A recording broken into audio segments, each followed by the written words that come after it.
Grain Feed and Milling Magazine Weekly News Review powered by Grain Tech Bangladesh 2025. FCM's new 15 TPH feed mill in Jessore for Nahur Agro Group.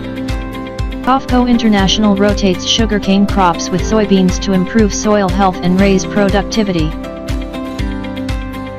Temperature monitoring system of grain silos. Cultured Hub opens its state-of-the-art biotech facility in Switzerland. Synergistic benefits of postbiotics and essential oils on broiler performance across growth stages. Asian rice, Indian export prices fall, Vietnam, Thailand demand muted.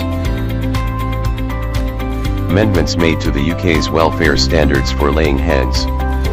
Palm oil prices rise due to Malaysian floods, Indonesia's export tax hikes. A regular advertiser.